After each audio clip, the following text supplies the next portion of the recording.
Hello, John Carroll, for the last time. I'm Luis Jimenez. And I'm Chris Burrell. And this is JCTV News Beyond the Headlines. And up first, we have the very last story by Maya Gentry on the used uniform and book sale. What is up, guys? It's Maya, and this week I'm talking about the uniform and book sale. So, let's get started. First off, you need to know that all books and uniforms need to be turned in by the 18th and 19th, which is next Thursday and Friday. And if you need books for the next year, you can come back on Saturday, May 20th. Secondly, all unsold uniforms need to be picked up by noon on Sunday, the 21st. Lastly, there are forms for the uniform and books that need to be turned in with your books and uniforms. There's also a $2 processing fee for the forms. All forms have been emailed to your JC email. And that's all from me. Back to you, Luis and Chris. Thanks, Maya. And up next, we have Yorgo with the final weather report. Hello, John Carroll. I'm Yorgo Saracen. I'm here with this year's last weather report. Very excited. I had a great experience on JCTV News. Great fun. Love doing the weather. But let's look at this week. So we got on Wednesday, you can tell it's about to be summer. You got a high of 90, low of 63. Thursday, it's going to be a bit cloudy. You got a high of 87 and a low of 64. Friday, it's going to cool down and thunderstorms with a high of 77 and a low of 57.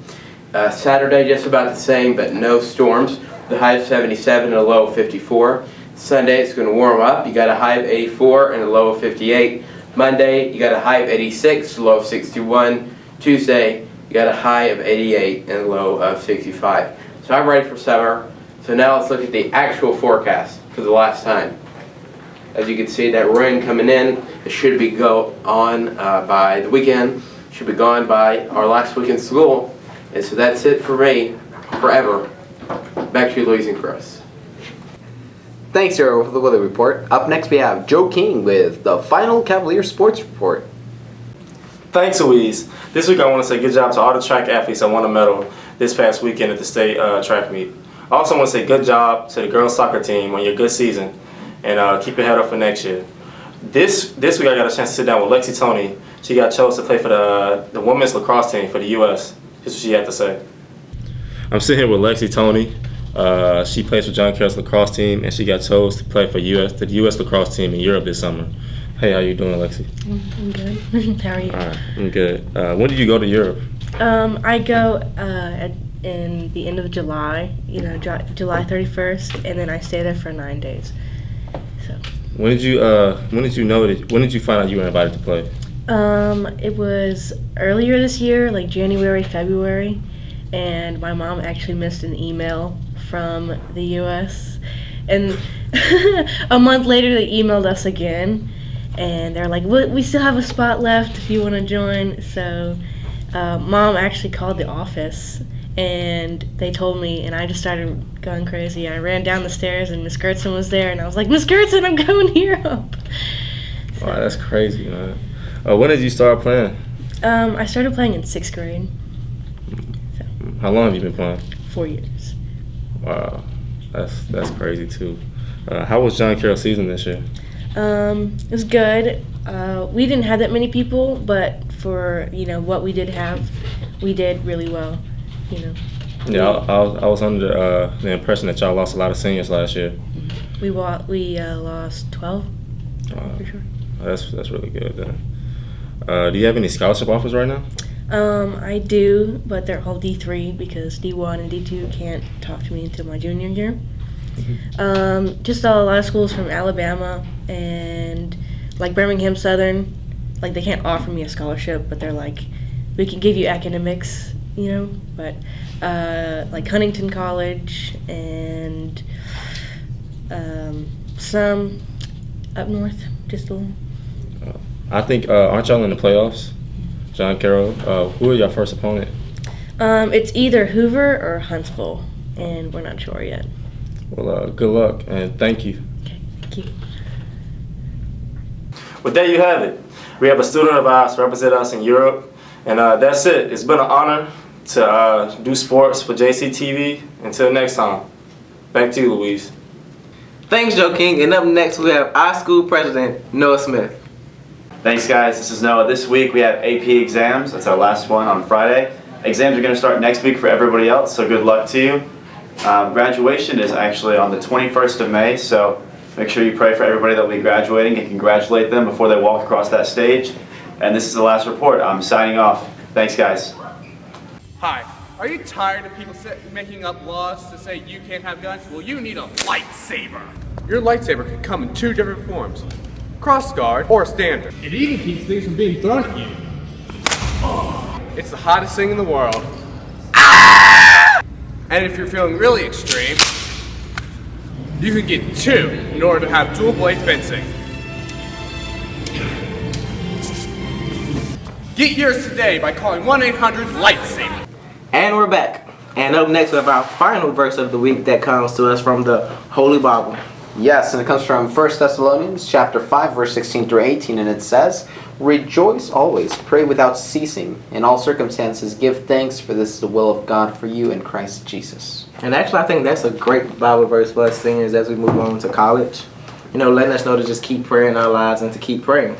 Yeah, and to have fun and enjoy our youthful years. Yeah. And give thanks to God for everything. And anyways, up next, well, you remember we had the JC Films Festival recently. Yeah.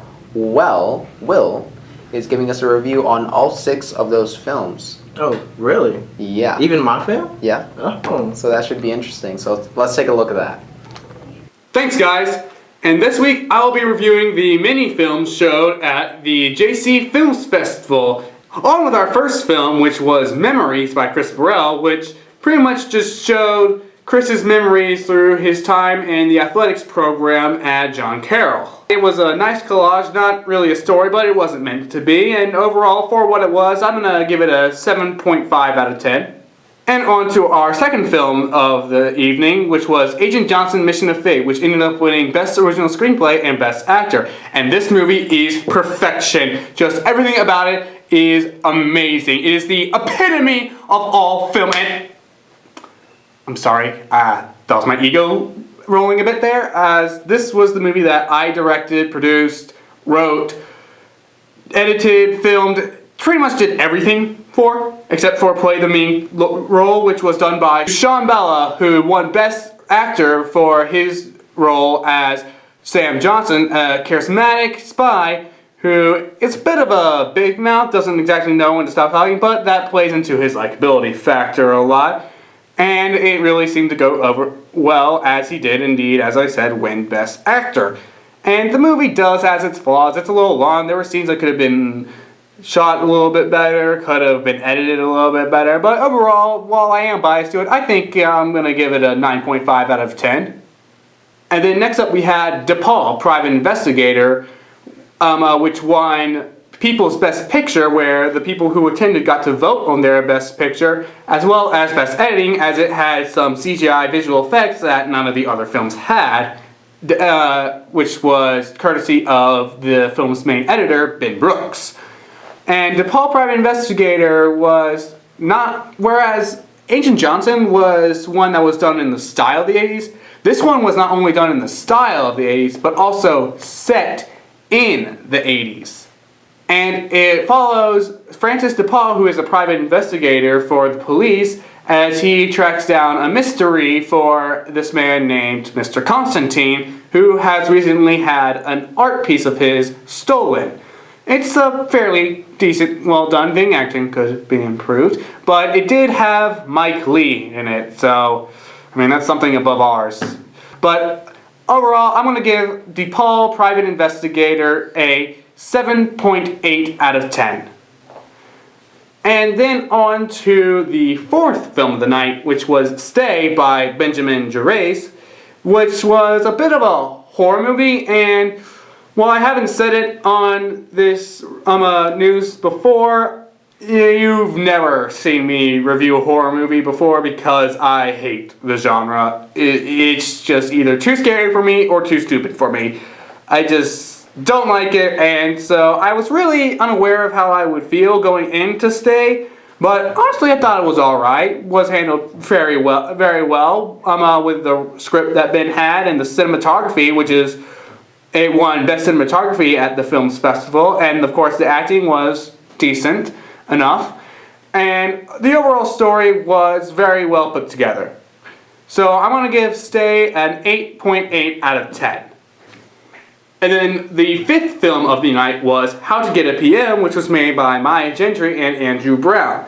And while this film didn't win any of the awards, it was still a well put together piece with a very original and clever concept that Maya came up with that really, I feel like, had a very strong potential. It just kind of fell flat in its execution. However, some of the acting like the kind from Mr. Connell was very hilarious, and there were also a lot of hilarious moments within the show, not in the shows, the movies, gotta get my words straight, the movies writing. And as an overall grade, I think I'd give How to Get a PM a 6.9 out of 10. And then the final film of the night was Not Ready, which took home Best Actress thanks to Avery Martin, and Best Director with Luis Jimenez, and Best Picture for the crew overall.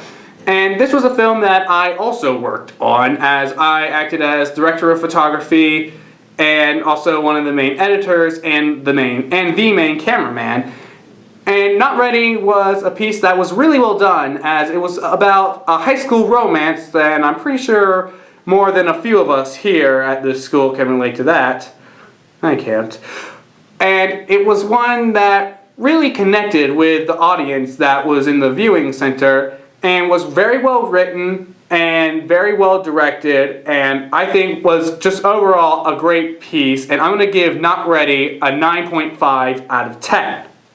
And that's it. I've been on JCTV for 2 seasons now, and I'm done. Man, that's just right. That's right. Whoa. What, Sean? Where'd you come from? The void over there. Oh yeah.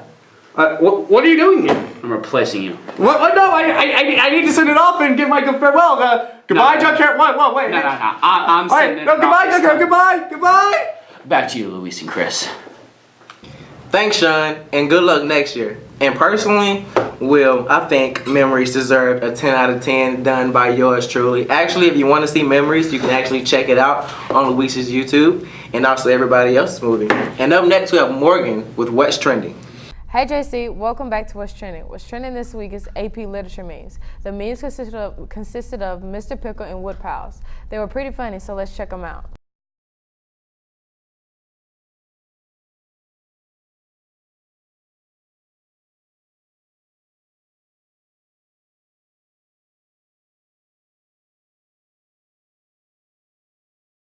Those were hilarious. Back to you, Louise and Chris. Thanks, Morgan. These AP exams certainly spin off a lot of memes after they're, done with. Because we have that little, couple of days after the exam where we can't talk about the exam. But, after that, people on the internet get really funny with them. But anyways, up next we have Samane with Dead Week. Is it dead, or is it studying? Thanks, Luis and Chris. Dead Week. Is it dead or is it studying? So many students think Dead Week is dead because we're just reviewing old concepts and not learning anything new. Whereas teachers think Dead Week should be all about studying and reviewing what you have learned already for exams.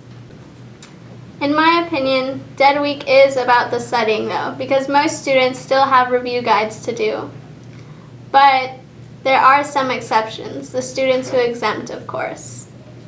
And Dead Week is technically the most relaxed week of the school year because the study guides are all we have to do since there are no studying for tests because exams. And that's all. Back to you, Luis and Chris. Thanks, Samane. And Dead Week, is it dead or is it studying, is quite the debate, right? A lot of students call it Dead Week because they feel like they're not doing that much in the classrooms. But in reality, you're actually kind of doing a lot because you get these huge study guides from every teacher to study. Yeah. So it's kind of is really. I mean, the opposite of Dead Week, but yeah, because you're reviewing everything you've learned because it's leading up to the exam. So because technically you're reviewing 5 months worth of work in 1 week. Yeah. For 8 classes. Yeah. Dead Week is, I mean, seriously, you get all these study guides, and you don't do them all in class. You get, like, parts of the study guides assigned for homework, so. Exactly. And speaking of Dead Week, that lets us know that we're coming around to the end of the year.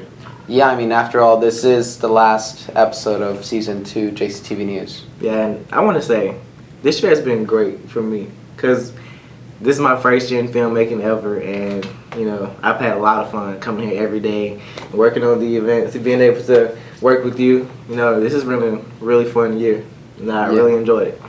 Yeah, it's definitely been probably the best year of my high school experience. Yeah.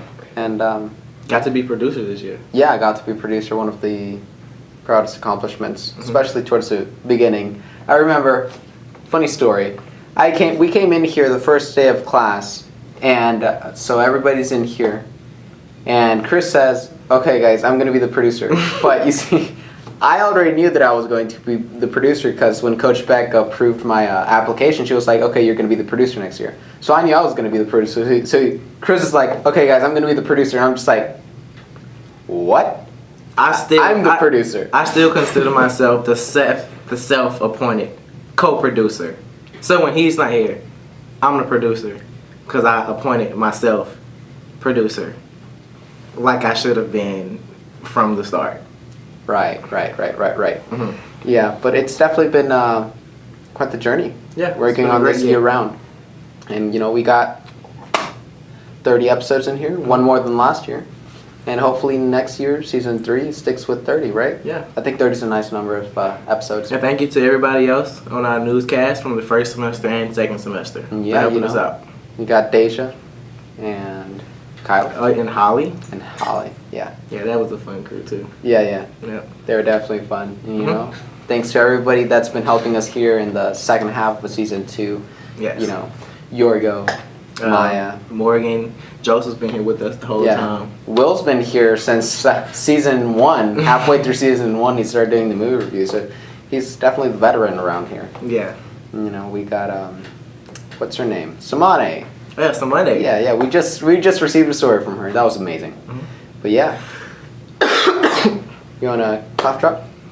I actually do need a cough drop, Luis. I've been really sick lately. All right, I'll get you one after we get this done. All right. But yeah, this has certainly been JCTV News Beyond the Headlines. Signing out. Forever. And ever. And ever. And ever. Amen. And ever.